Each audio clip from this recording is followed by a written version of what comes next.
Good evening. I apologize for no, I don't apologize. I will explain that I have been very busy doing actual legal work, and that's a good thing because that means I'm making money. Because I don't make money from YouTube. Don't intend to make money from YouTube. I don't monetize. I don't intend to monetize. I don't intend to put uh, production value into anything. You get what you get. I know there were a lot of people who were upset over the approximately 8 hours worth of stream that I did on the shit. I don't even remember what I was covering. Oh, on Earl's the opposition to Earl's appeal.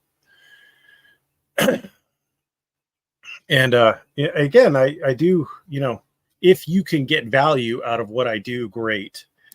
If you can't get value out of what I do, well, don't ask me to change it because I I don't really fucking care. Is it wise and legally safe to remain completely silent, despondent almost, if a cop approaches me on the street and asks and proceeds to ask me a question, or must I verbally invoke the fifth? If you don't answer, see the fifth. If well, so technically, fuck.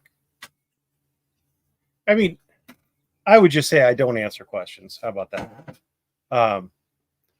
You have to, once you start answering questions, if you stop, they can infer that you stopped because of something incriminating. So at that point, you have to invoke the fifth, which is a dumb procedural thing. I mean, if you want to just say I'm taking the fifth, that's technically they can't hold it against you, but you are going to arouse the cop's suspicion. So that's a margin call on your point. How about that? It's a margin call on your point. If the question they ask you is for ID, talk to a local attorney. Talk to a local attorney. If you are in a state where you have to show ID, if the cop has reasonable suspicion, then show ID.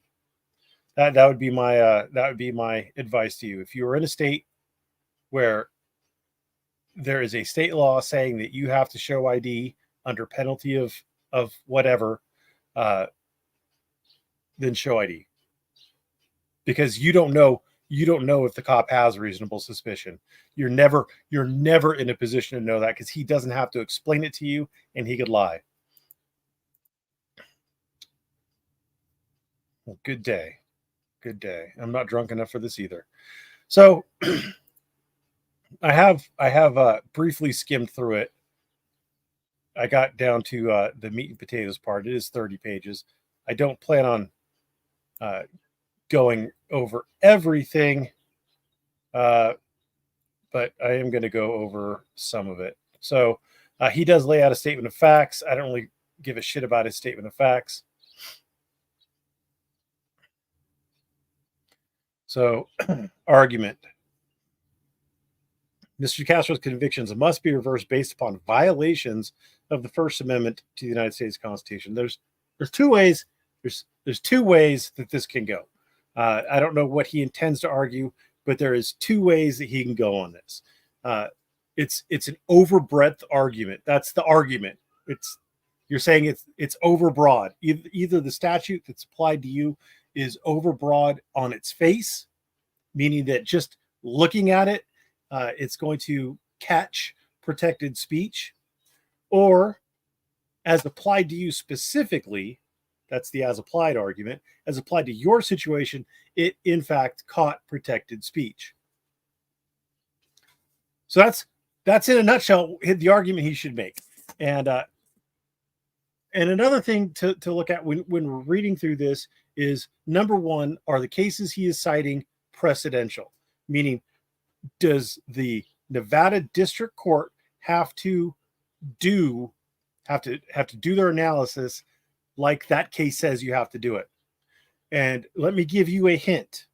Unless it's from the Nevada Supreme Court, or they have an appellate court now too, Nevada Supreme Court or Nevada Appellate Court, or the United States Supreme Court on issues of federal law, which a constitutional challenge, a First Amendment challenge, would be, unless it's from one of those three courts, the district court doesn't have to follow it. They don't have to do what the First Circuit says. They don't have to do what the Ninth Circuit says. They don't have to do what a federal district court says. The only courts where it is stare decisis that the Nevada District Court has to do the analysis like the court above it did is Nevada Court of Appeals, Nevada Supreme Court, or the United States Supreme Court. All right? I just want to make that very clear. So if they're citing anything else, at best it's persuasive. At best. First Amendment provides Congress shall make no law respecting an establishment of religion or prohibiting the free exercise thereof or abridging the freedom of speech or the press or the right of the people to peacefully assemble and to petition the government for redress of grievances. Congratulations. The court didn't know that. The issue before this court is whether Mr. DeCastro had a constitutional right pursuant to the First Amendment of the United States Constitution to film a police officer while the police officer is conducting a minor traffic stop. Why is that the issue before the court? So normally when you appeal, you say the lower court made a mistake. That's the issue that's before a court of appeals. And in this case, in this instance, an appeal from a justice court is to a district court. So for the purposes of this appeal, the district court is a court of appeal, right? So the question is, did the lower court make a mistake? That's the issue before the court. I don't know what the fuck this guy's on about. What he says is the issue is not the issue. You have to say it. Now, if he said the lower court made a mistake because the lower court failed to apply this particular test because whatever, then fine. But this is not the question before the court of appeal, which is the district court. If I say court of appeal, this case is before the district court as an appellate court. To affirm these convictions, the court would have to determine that Mr. DeCastro, as a member of the press and a member of the public, does not have the right to film a police officer conducting his ordinary daily duties. See, here's the problem. Again, the problem is Chille wasn't arrested for filming. Chille was not arrested for filming. This legal rationale would violate clearly. There you go, folks. This motherfucker's pulling out the clearly before he even makes a goddamn argument. An historically established federal law. Here's another problem. This isn't federal law, homie. You're dealing with Nevada state law. Does this Nevada state law violate the First Amendment? Maybe you want to argue that the Bill of Rights of the Constitution of the United States is federal law. Sure. Okay. But why not just say that? As a member of the press, the United States Supreme Court has provided important dicta regarding the importance of the status of the press. Dicta. Don't fucking care. Why? Because it's dicta. It doesn't matter. It doesn't fucking matter. By including both guarantees in the First Amendment, the founders quite clearly were dropping another clearly, folks. Recognize the distinction between the two in setting up the three branches of the federal government. Founders deliberately created an internally competitive system. The primary purpose of the constitutional guarantee of a free press was to create a fourth institution outside the government as an additional check on the three official branches. See also Anderson. He's citing to a fucking UCLA Law Review article. I don't have shit. Let's go to a fucking Law Review article because I don't have shit. Did Mr. Castro have a First Amendment right, either as a member of the public or a member of the press, to film a police officer conducting his ordinary duties? Absolutely he did. Absolutely he did. The trial judge determined that Mr. DeCastro was guilty of obstruction, and the trial judge clearly stated that he was not obstructing the officer by filming. It was his actions.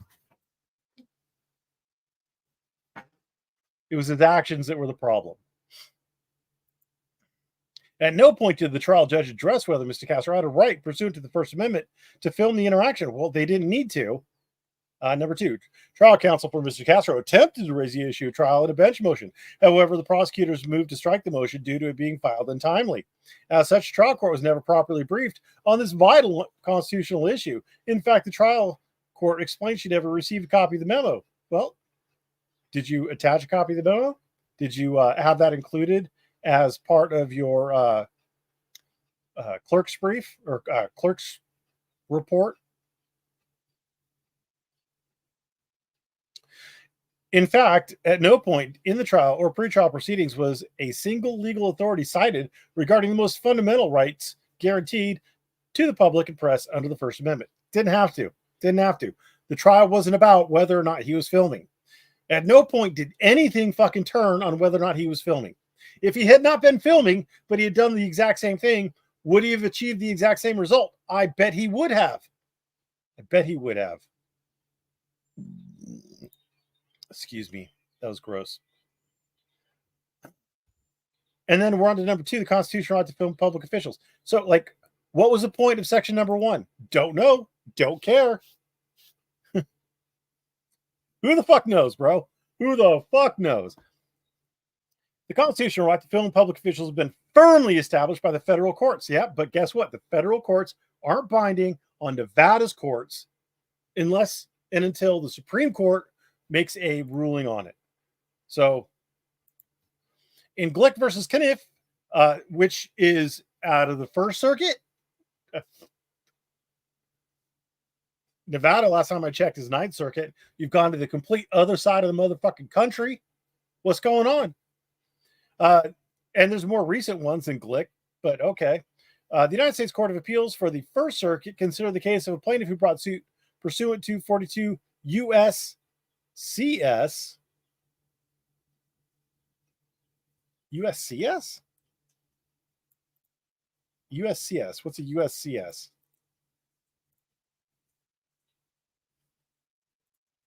Universal Ship Cancellation Society? Unified Soil Classification System? United States Code Service?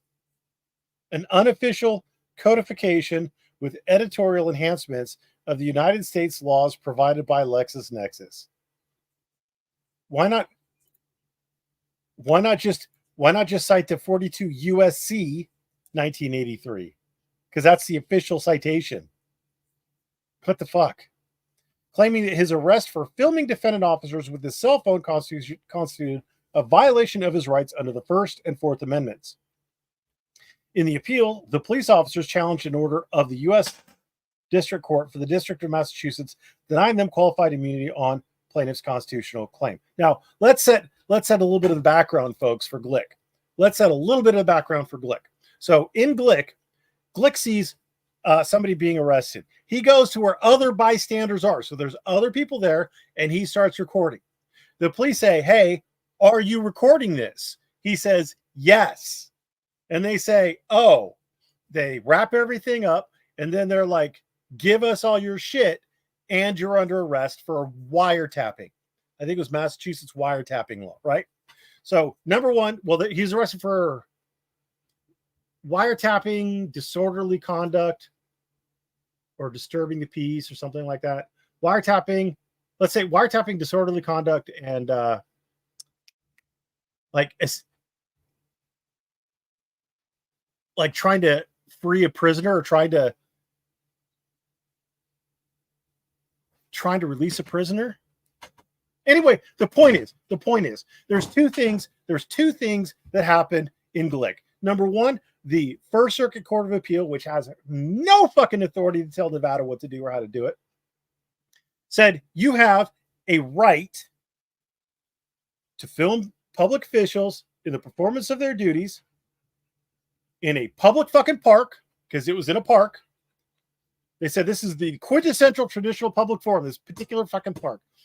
In this park, you have a right to film public officials in the performance of their duties subject to reasonable time, place, and manner restrictions. Reasonable time, place, and manner restrictions.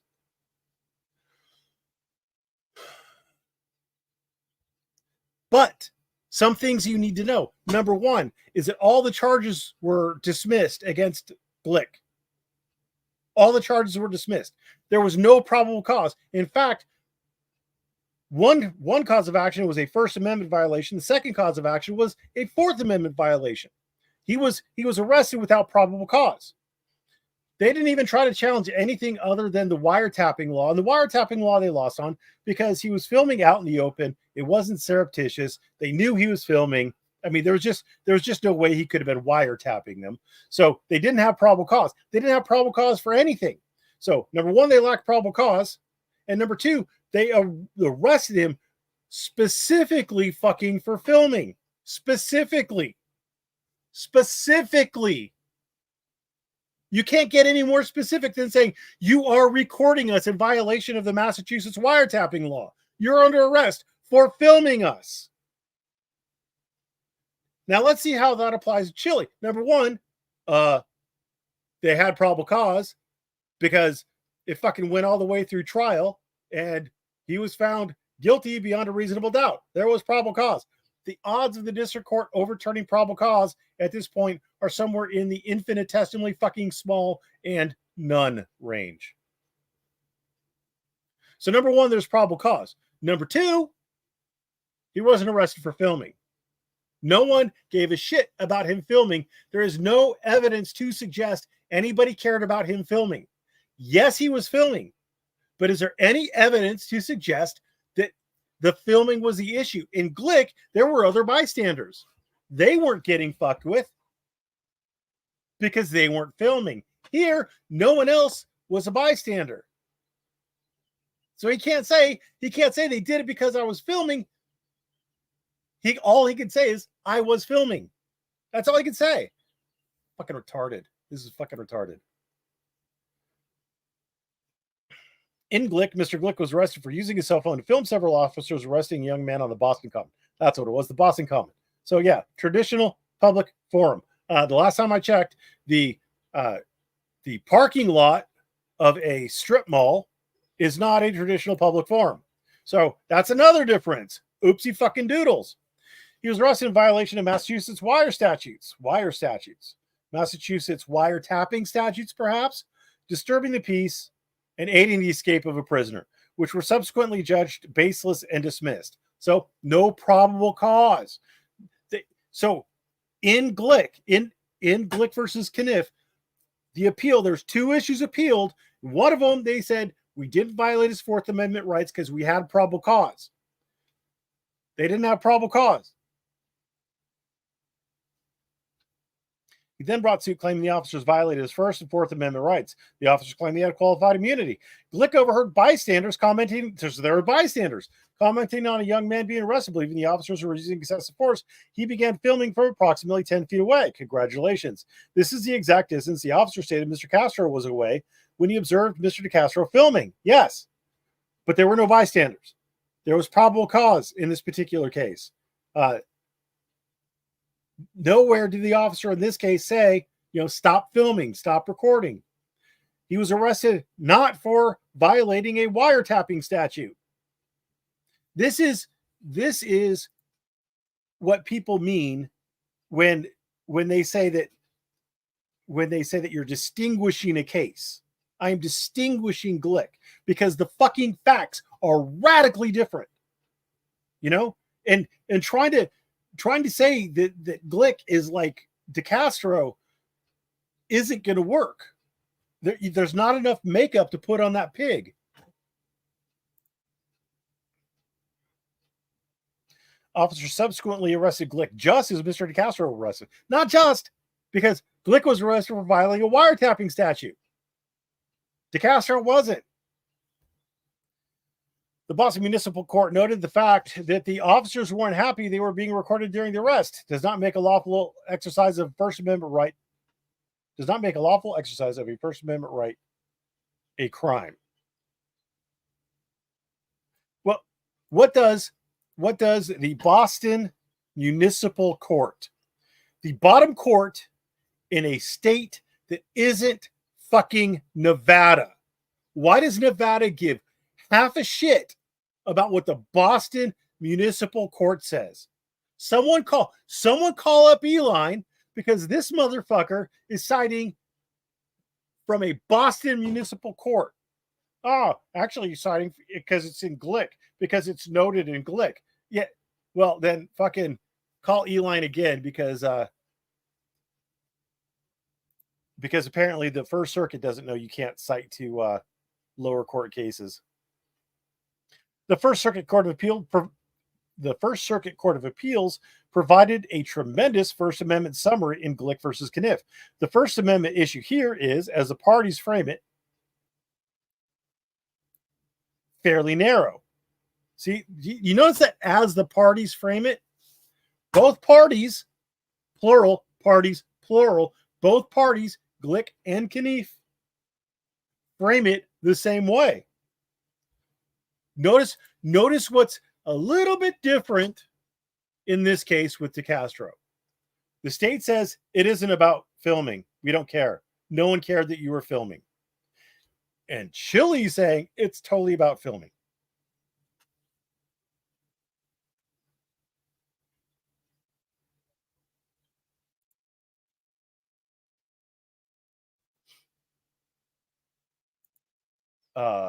No.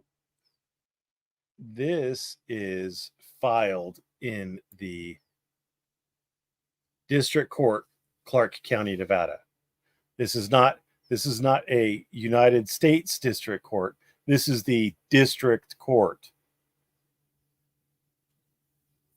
This is the District Court.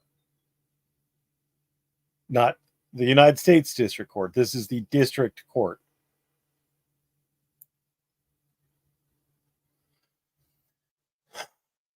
Is there a constitutionally protected right to videotape the police carrying out their duties in public? Basic First Amendment principles, along with case law from this and other circuits, answer that question unambiguously in the affirmative. Congratulations. Congratulations. 42 U.S.C. 1983 is a federal cause of action, and a court gets to determine what that means. A federal court does. And a federal court gets to apply federal case law to determine what 42 U.S.C. 1983 means.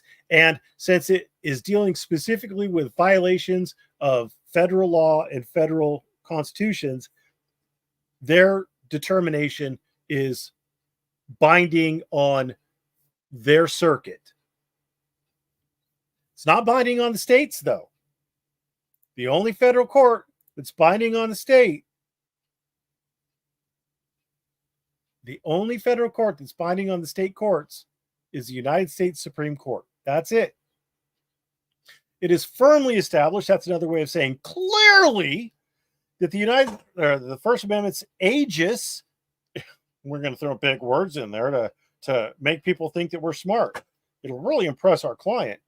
Extends further than the text's prescription on laws abridging the freedom of speech or the press. It encompasses a range of conduct related to the gathering and dissemination of information. As the Supreme Court has observed, the First Amendment goes beyond protection of the press and the self-expression of individuals to prohibit government from limiting the stock of information from which members of the public may draw. See this citation, see this citation. It is well established the Constitution protects the right to receive information ideas. An important corollary to this interest is protecting the stock of public information is that there is an undoubted right to gather news from any source by means within the law. By means within the law. What could by means within the law mean? What could by means within the law mean? Crazy. I don't know. It's a fucking mystery. In support of Mr. DeCastro's First Amendment constitutional claims, the courts have further announced that the filming of government officials engaged in their duties in public place, including police officers perform their responsibilities, fits comfortably within these principles. Gathering information about government officials in a form that can readily be disseminated to others serves a cardinal First Amendment interest in protecting and promoting the free discussion of governmental affairs. Now, what could Mills v. Alabama be talking about from 1960 motherfucking 6?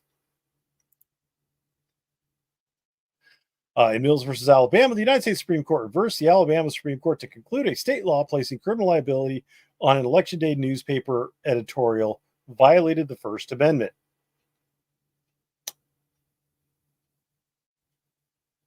Somehow, I don't think this has anything to do with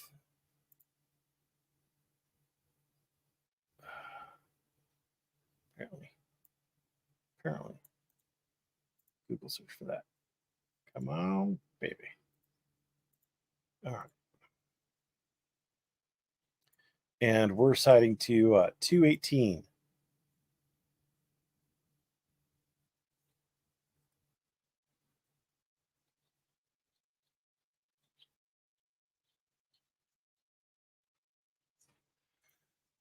Hmm.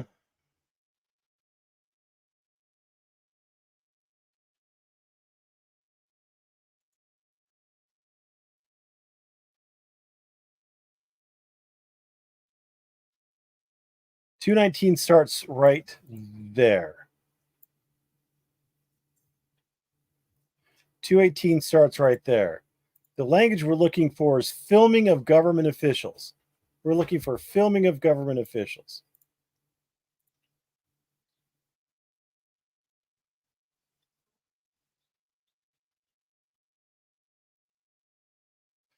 All right, let's do this. Filming. Filming doesn't appear. So this motherfucker, this dumb motherfucker, this stupid motherfucker has cited something and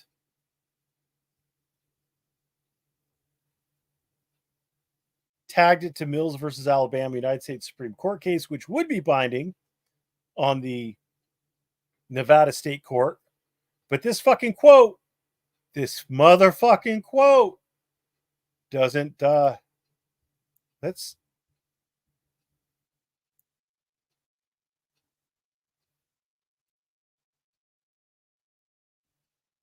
that might be too long to Google search for, but we're going to do it.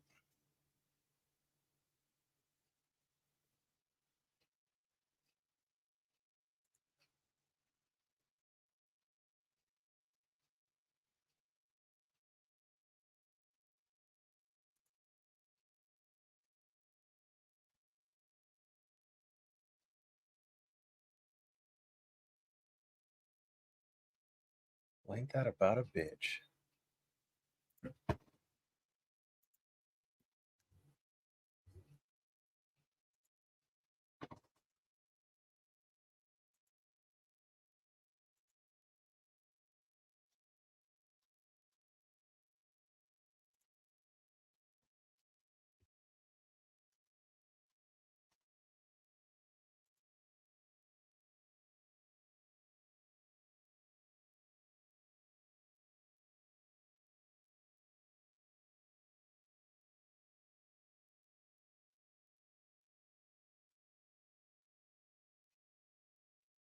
He's quoting Glick.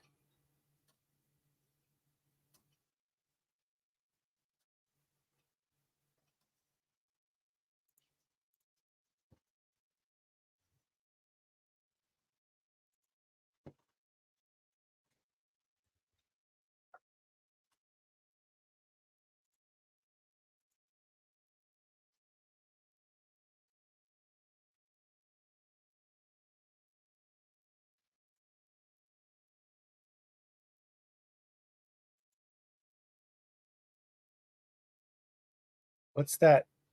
Asterisk, asterisk, asterisk, asterisk 11.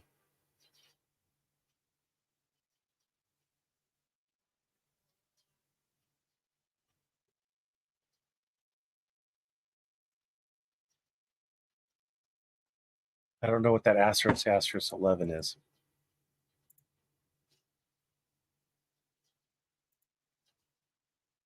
So anyway, Glick quoted Mills versus Alabama, but this is a quote from Glick. So they should have, or maybe it continues. It does continue. Moreover, as the court noted, okay, maybe my bad.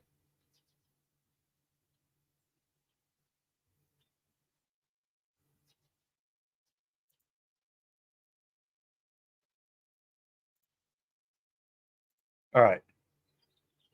So this entire part right here is Glick.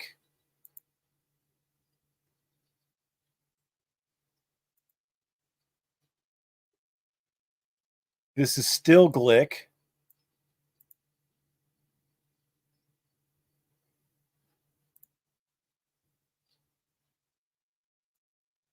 Holy Jesus. This motherfucker doesn't know how to format. Holy shit. So there is a block quote. What he should have done was a block quote. So,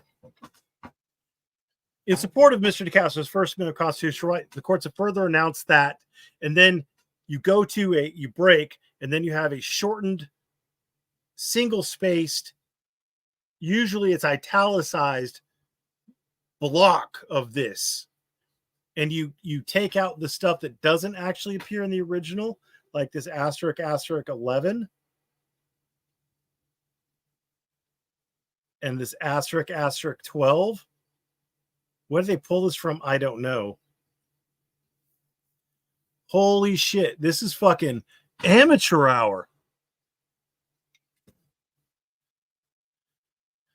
Asterisk 11, an erroneously copied page reference according to Patrick D'Arcy. I don't know who Patrick D'Arcy is, but what I would guess it is it's from somebody else's brief. There was probably another brief that this got straight up copied out of, where in their brief there was a footnote 11.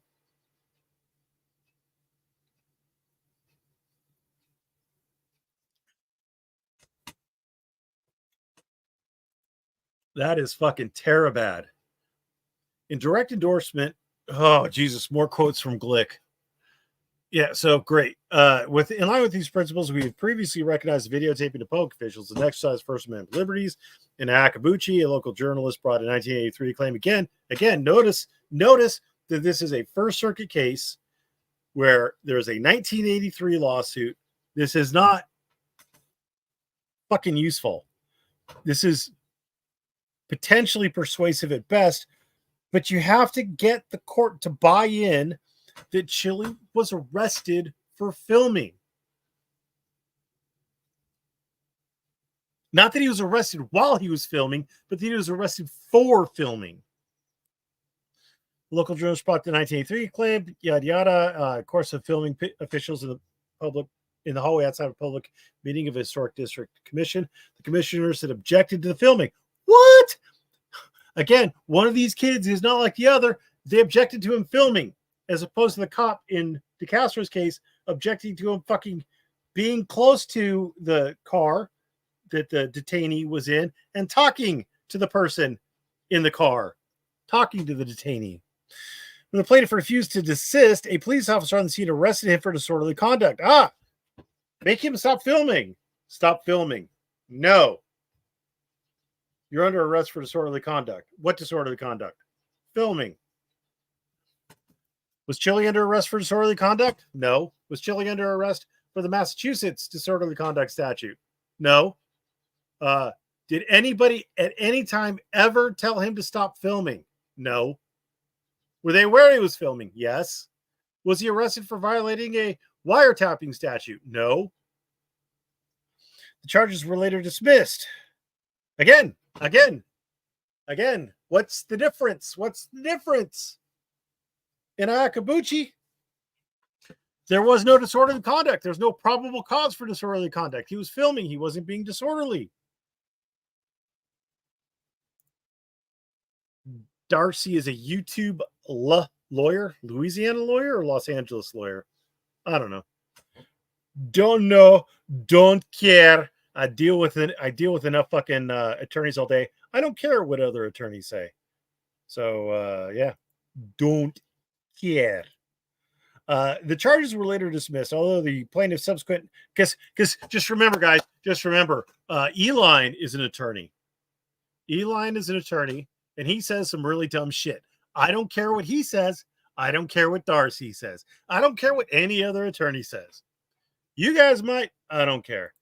Don't fucking care. Can't express enough how much I don't fucking care. The charges were later dismissed. Although the plaintiff's subsequent 1983 suit against the arresting police officer was grounded largely in the Fourth Amendment. It was grounded in the Fourth Amendment. It was solely on the Fourth Amendment and did not include a First Amendment claim. Grounded largely, yeah, it was Fourth Amendment. Ayakabuchi said, you arrested me without probable cause. And the court agreed that you didn't have probable cause. And everything else was dicta. Everything else was dicta. because it was a Fourth Amendment. It was a Fourth Amendment case.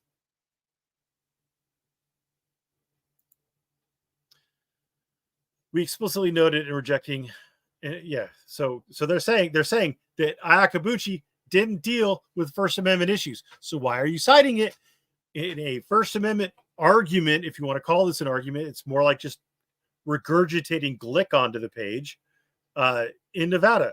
What does this have to do with fucking Nevada? What? Nothing. We explicitly know about so they noted in dicta that the plaintiff's journalistic activities were peaceful, not performed in degradation of the law, and didn't exercise of his First Amendment rights. The officer lacked authority to stop them. Why did the officer lack authority to stop them? The officer lacked authority to stop them because Iacobucci wasn't committing a crime. If the officer had probable cause, he could have stopped him. And you know this because there's, and I always get this backwards, is it Neves v. Bartlett or Bartlett v. Neves? God, that one in Greer v. Spock or Spock v. Greer, I always get them backwards. Let's go to, I want to do Neves v. Bartlett. It is Neves v. Bartlett. So in Neves v. Bartlett, the issue there was did they have probable cause? If they have probable cause, you can't say it was a retaliatory arrest. You can't say that the officers were retaliating for you exercising your First Amendment right because they had probable cause to arrest you for something else. So just because they arrested you, and again, and if you look at there wasn't a retaliatory arrest claim in Glick, but if you look at Glick, there were other bystanders there.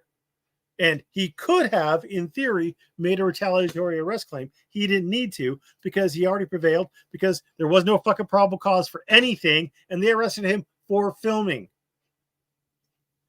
If they had probable cause, then he would have Glick could have gone to the retaliatory arrest, said, yes, even though you have probable cause, you only arrested me because I was filming, and I could prove it because you didn't arrest the other bystanders.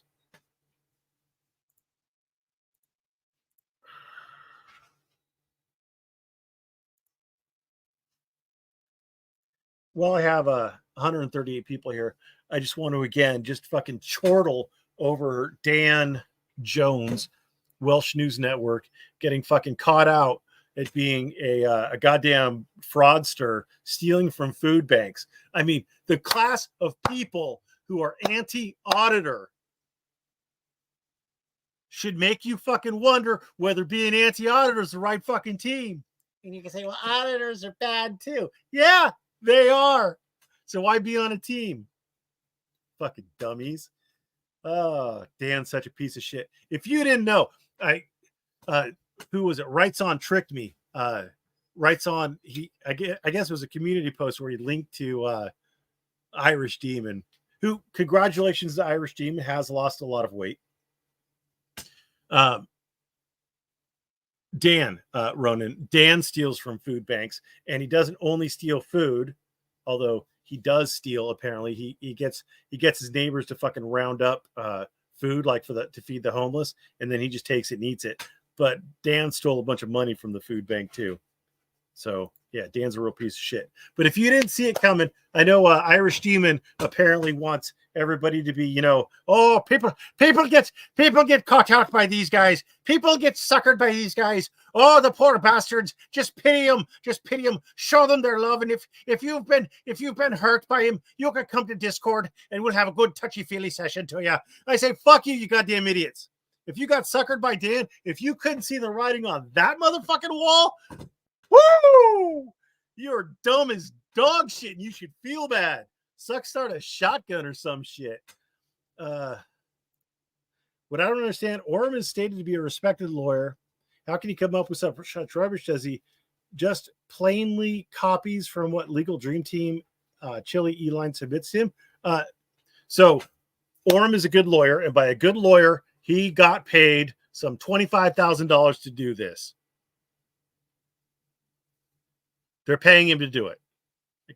I don't know how to, I have explained this before. He's getting paid $25,000 to do this. He's getting paid $25,000 to shit out something on a page and make an attempt. He knows it's a loser. He's not dumb. He knows it's a loser. Orum's not dumb. Eline's dumb. Orum's not. Eline is fucking stupid. Orum is not. Eline is probably a fine personal injury attorney, but he's not smart. Orum's not stupid. Orum knows this is a loser. He's getting paid $25,000 to make an argument. He's going to make a goddamn argument.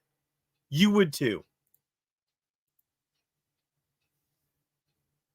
But yeah, Dan, Jesus Christ. If you can see that Dan was a fucking shyster, if you can tell that every word that fell out of that mumblefuck's mouth was a lie, I mean, I have no pity for you. So yada yada yada. The courts have further concluded that our recognition of the First Amendment. Yep. You could film, but what you can't do is you can't interfere with their stops under Nevada law. You can't obstruct. You can't resist. You can't delay. You can't do all the other fucking shit. You can't do all the other fucking shit. He doesn't stand. Why would he get sanctioned for this? He ain't gonna get sanctioned for this. Blah, blah, blah, blah, blah, blah. Changes in technology. Yeah. You can film video evidence. Here's our argument. We finally get to a fucking argument. The video evidence in this case depicts a police officer frustrated and agitated by DeCastro's provocative statements and filming. His statements to the driver, inserting himself into the police stop and not backing up. Yep. The images belie the testimony. So here's the fucking problem. Here's the problem. There is a thing called substantial evidence. I think that is a rule for Nevada too, maybe just California. But basically what the appeal court is going to say, which in this case is a district court, but it is a court of appeals for this matter. What they're going to look at, and they're going to see if there's any evidence that supports the trial court's version. Right? If there's anything that the trial court could point to say there's evidence that this is the way it is, right? Then that's the way it is. Basically, there has to be a complete absence of evidence to support the trial court's finding of fact in order for this argument to have any chance of success. That's it. So the officer said, I don't care about the filming. That's it. Because if the judge believed that, that's sufficient. That's substantial evidence. That's it. We're done. And Chille might disagree. He might think that there's more evidence to support his thing, but there's evidence that supports what the finder of fact found. So this is done. Done. This shit's done. He's saying that, there's more evidence. The finder of fact got it wrong. The Court of Appeals is not going to revisit the facts. Son, you're done.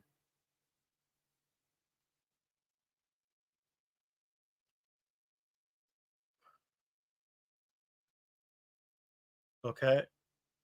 The prosecution elicited testimony from Officer Bork that Mr. DeCastro refused to back up even after multiple warnings. The prosecutor asked the following question: did he obey the orders? Bork's answers no, he did not. This evidence is false. The body cam footage establishes Mr. DeCastro backed up a few feet when commanded. Great. What happens when he was commanded again?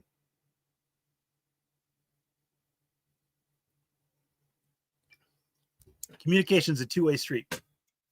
What did Bork mean when he said back up? What did Bork mean? Did he mean back up a few feet? Did he mean to do a little dance, make a little noise, and get down tonight? No. He meant, he explained on the stand, he meant back up like 20 feet. That's what he meant. That's what he meant.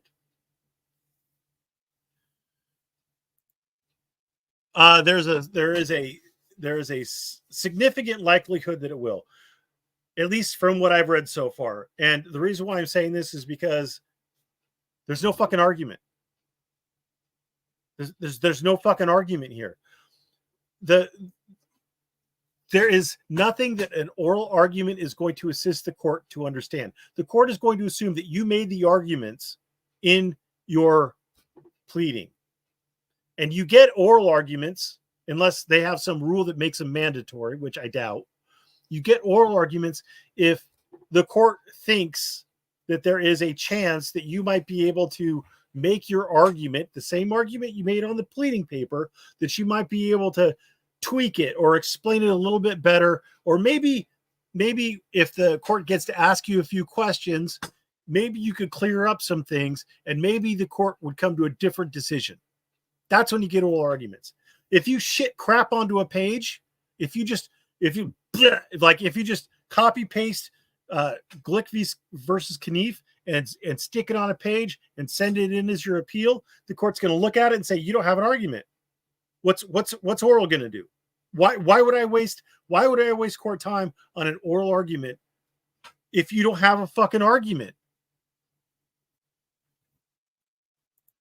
So there is a non-zero chance that there won't be, unless he gets better. I'm only on page 15, but this is all garbage, as noted by clearly established federal law. But what about state law? Because that's what matters. State law is what matters. State law is what matters. And Orem knows this. Orem fucking knows this. And here's the problem. I don't exactly know what the fuck he's going for. Because the first two both seem to be just basically an argument that DeCastro had.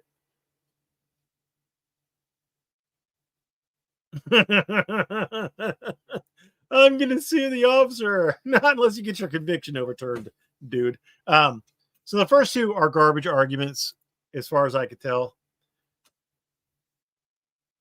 And this one I know has been, what was that? Wilson versus State? Color.google.com.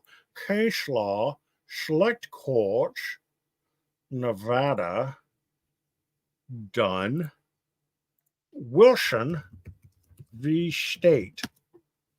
Wilson v. State. That's not what I want. Short by date, Shah.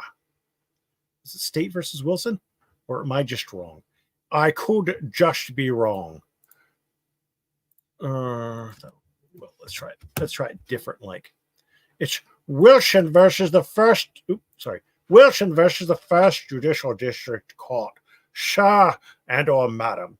So here they consider a constitutional challenge to NRS 197.190.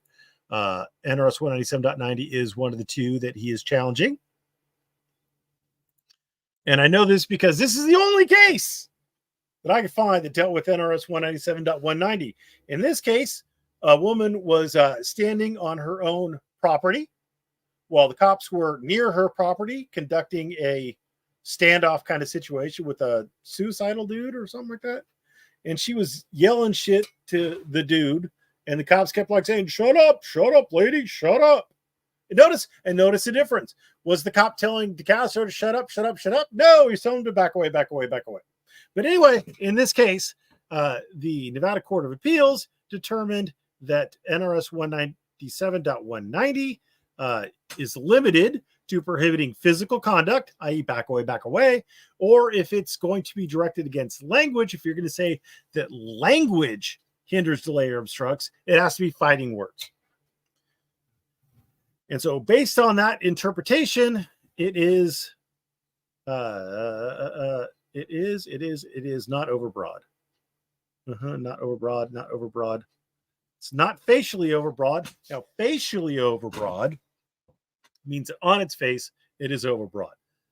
It means that just by looking at it, you can tell it's going to catch language. It's going to catch First Amendment activity that is protected. And the court already held that 197.190 is not facially overbroad. So he's saying that they're void because they're unconstitutionally vague and ambiguous. Now, that's some weird fucking language there. Void for vagueness doctrine is a little bit different. Void for vagueness means that it's not clear as to whether or not you're violating the law because the language doesn't put a man of ordinary intelligence on notice that you can't do the fucking thing that you're doing. The analysis that they're going to go through is very similar to the analysis that they went through in Wilson, and they're going to look to see, does it hit specific intent? And they already covered that in Wilson. They have to have a specific intent. And so because of that, I don't think that they're going to prevail on this particular argument. The other one was the more common one, the resist, obstruct, delay. Let's see if we can't find that one.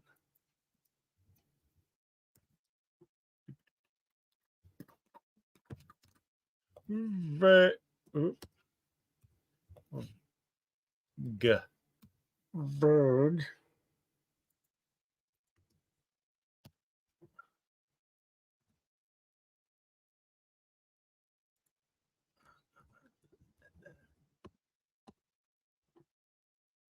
Did I misspell vague?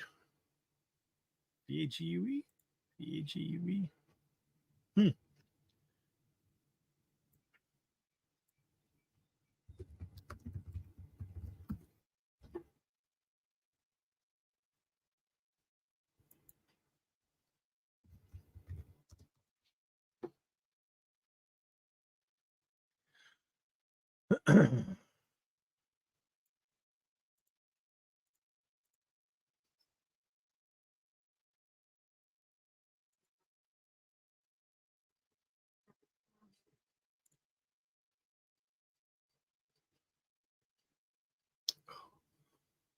Holy Mother of God.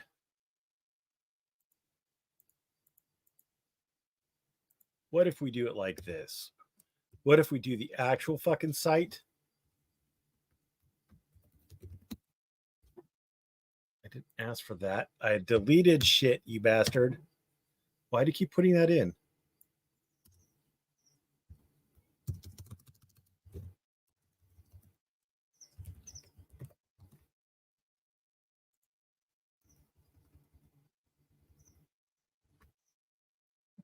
Get the fuck out of here, you two. God damn, that's terrible. All right.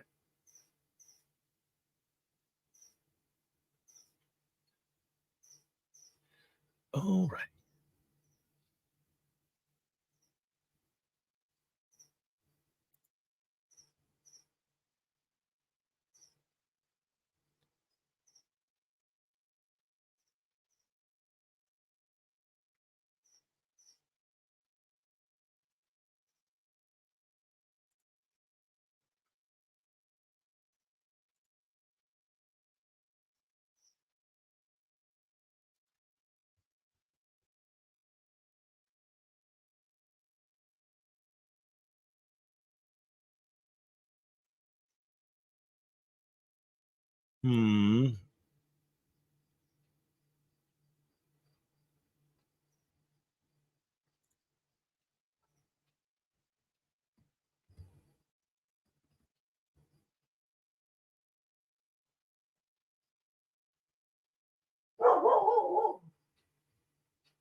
I don't know. How about this? Let's look at the fucking language. Share this habit said. A person who, in any case or under any circumstances, not otherwise specially provided for, willfully resists, delays, or obstructs a police officer in discharging or attempting to discharge any legal duty of his or her office shall be punished where a firearm or dangerous weapon, where no dangerous weapon is used in the course of such resistance, obstruction, or delay for a misdemeanor. All right. So we need to find out if you can be in violation of this for just speech. So let's try this. Let's try First Amendment. Get rid of this because it's going to snap to it again. That's not it. That's not it.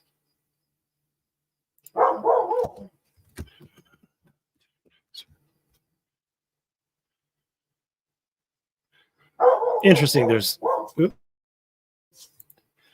no Nevada case law interpreting NRS 189.280. So it's a similar statute. It's probably going to get similar treatment. I'm going to go ahead and say that it's going to similarly fail to be found to be vague.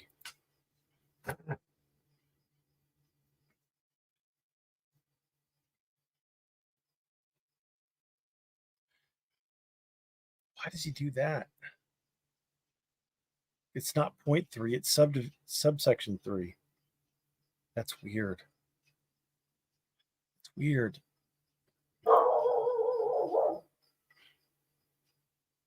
Why would you do dot 3? I don't know, man.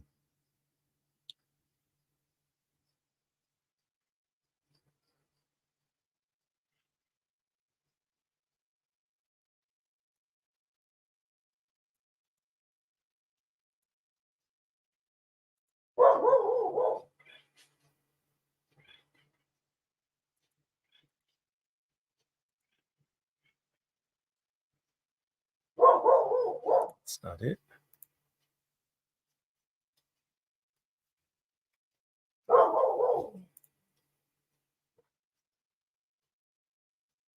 This is for murder.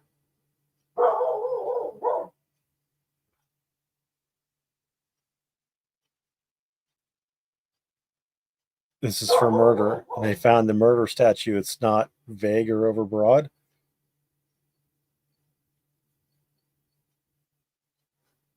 Here it is.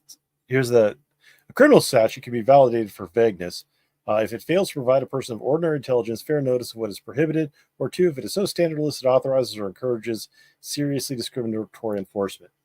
So what that means is, like, if it leaves it up to the discretion of the officers what is or isn't a crime, then that would be void for vagueness. But it's just not a thing.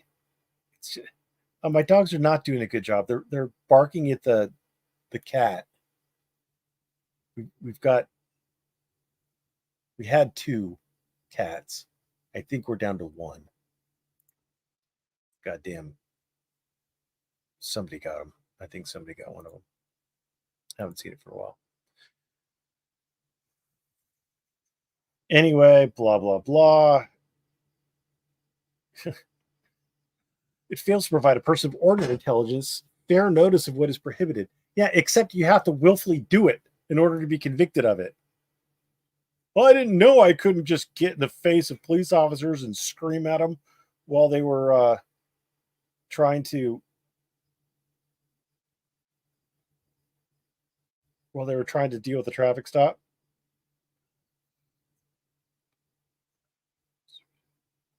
Nothing was preventing the officer from issuing the citation of the driver, except that he felt that he had to deal with Chille.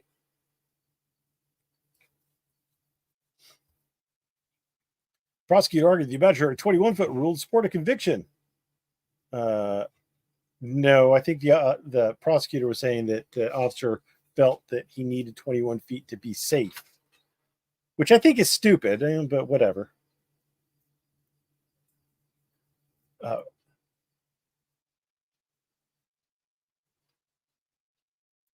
The prosecutor insisted that had Mr. DeCastro complied with what the officer was asking DeCastro to do, not with DeCastro's interpretation of it, he wouldn't have been charged with the count. So yeah, if DeCastro backed up to a point where the officer felt comfortable with it, 21-ish feet, then yeah, he wouldn't have been charged. And had he been charged, he probably would have been convicted. But by backing up a couple feet, I mean, that's like again, it's like when you're in the car with your sister and you're putting your hand like as close to her face as you possibly can. And say, I'm not touching you. And then sister going like, I wasn't touching her. Your mom knows that you're being a dick, right? Well, the cop knows you're being a dick. The cop knows that you're interfering. Fortunately, the video clearly shows Mr. Castro complied by backing up a few feet. A few feet. Yeah. Yeah. You know, when I'm telling people to get out of my traffic stop and back up, and then they back up a few feet just to be a dick, and I keep saying back up. Yeah, I mean, clearly they complied.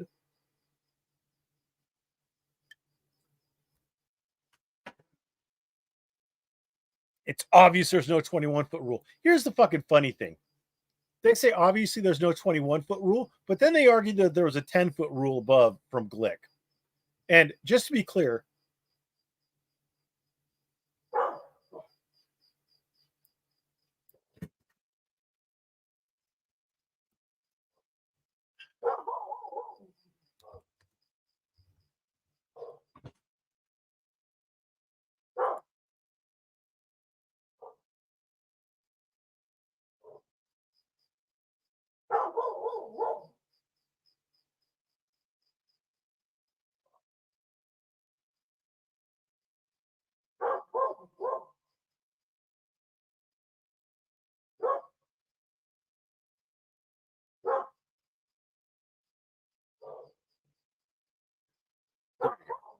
I found it. He says, as outlined by the Federal Court of Appeals for the First Circuit, filming from a distance of 10 feet is protected. That was never stated in Glick. That is not stated in Glick. Let's go to Glick. Glick. No, Glik, right? It's Glik. Glick. All right, so this is Glick versus Kniff. They note that he was 10 feet away, right? 10. Oops, 10 feet. There you go. 10 feet. That's the only citation to it. I'm clicking on the up and down. So the only place that they note it is they said, concerned that officers were employing excessive force to effect the arrest, Glick stopped roughly 10 feet away and began recording.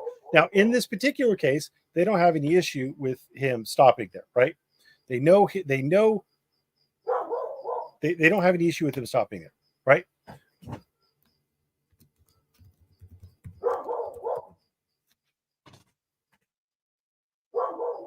So, to be sure, the right to film is not without limitations. It may be subject to reasonable time, place, and manner restrictions. We have no occasion to explore those limitations here, however. This is still Glick. Glick is saying we're not exploring time, place, and manner restrictions. We're not place restrictions would be, or manner, one of those two would be how many feet away you can be. Still Glick.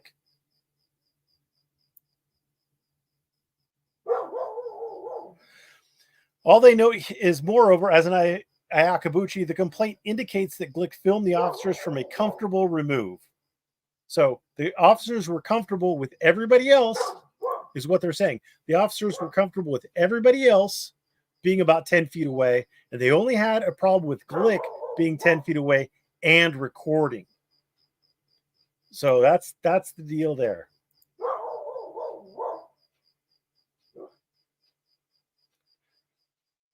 So they say, more importantly, the case law supports a lack of immunity for the officer in this type of arrest.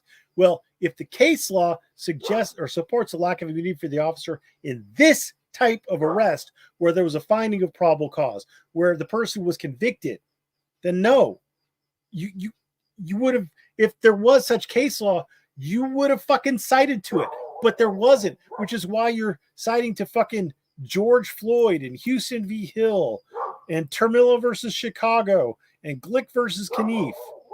You're citing to all sorts of shit that is just absolutely fucking useless. See, Nape versus Illinois. Oh, wow. Fucking stupid. And this is the vague and ambiguous. He was denied his state and federal constitutional rights when his trial was presided over by a judge with prejudice against Mr. DeCastro and bias. He's not going to win on that. Like, just go fuck yourself. He's not going to win on that. He's not going to win on it. Ineffective assistance of counsel. I don't think he's going to win on that. He's not going to win on that. The question the court would have to look at would be, did that actually change anything? Right? Did the failure to timely file and serve the pretrial motion regarding the First Amendment, did that change anything? And if the court has gone down the entire list to get to this part, they would have said, well, First Amendment it's not a problem because there was no First Amendment issue. So the counsel wasn't ineffective.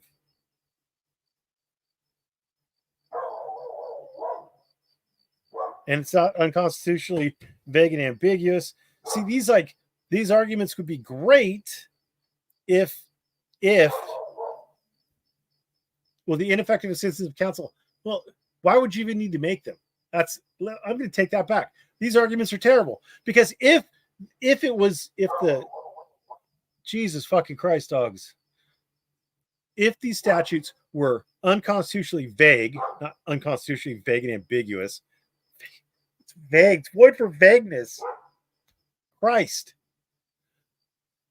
If the statute was unconstitutionally vague, then if the statute's unconstitutionally vague, then the conviction would be overturned.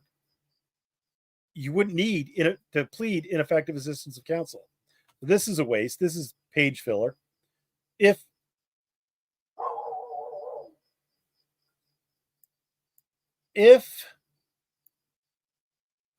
the statutes that he was convicted under were either facially overbroad or overbroad as applied to him, then again, his conviction would be overturned and he wouldn't need the ineffective assistance of counsel. So this is DeCastro saying that his counsel should have admitted or attempted to admit video evidence that Chille filmed. I don't think that would change anything.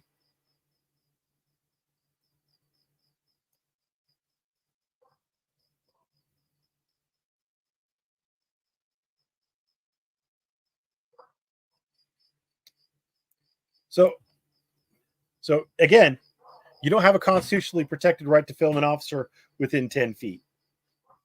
It is subject to reasonable time, place, and manner restrictions. But you've already established, the officer testified that he was 10 feet away from the, or at least you allege that the officer testified that Chille was 10 feet away when he started recording. So why do you need the video evidence? What's the video evidence going to show that's going to exonerate you?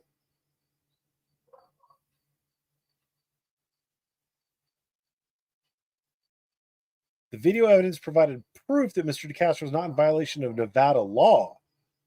How so? How does it prove that? What would it show? What would it have shown? Not conclusory, not it would have shown that I was not in violation of Nevada law. That's a conclusion. It would have shown that Mr. DeCastro had his hands in his pockets and that Mr. DeCastro was chewing bubble gum. It would have shown that Mr. DeCastro has one shoe that was untied. What would it have shown? What facts would it have shown? Once you've established the facts, then you can say that because it would have established those facts, then, it would have shown that Mr. DeCastro, or it may have shown that Mr. DeCastro wasn't in violation of Nevada law.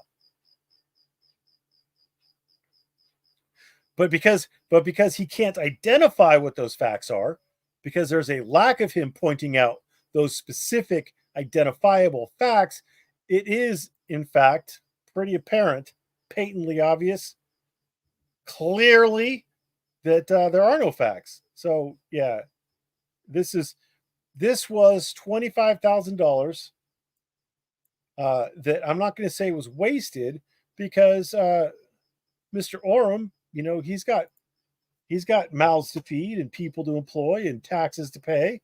He's probably got a kid he's got to put through college, right?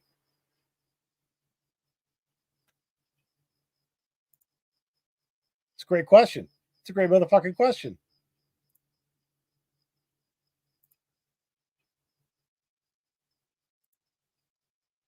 Yeah, so edited videos would not be admissible anyway.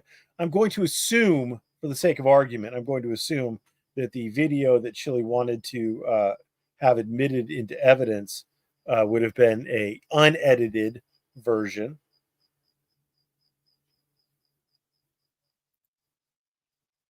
That's true. I watched oh god, what's his name? Josh Stonevet linked his video. He shit on Orem a little bit today. Not Orem, Elon a little bit today, or maybe it was yesterday. I don't know.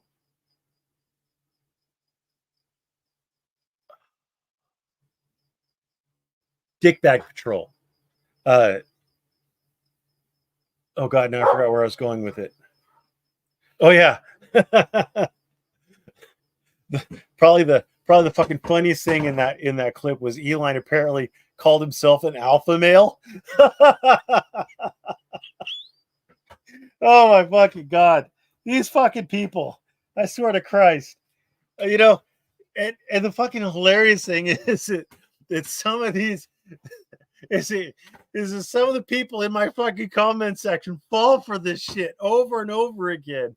Oh, fucking hilarious. People are goddamn retarded. And that's why other stupid people like Welsh News Network can con them. Anyway, I'm gonna do shit and figure out what the fuck these dogs are barking at or why. I don't even really care. I'm not gonna figure out what they're barking at, but I'm gonna go do things that don't involve you. Thanks for watching. Have a great day.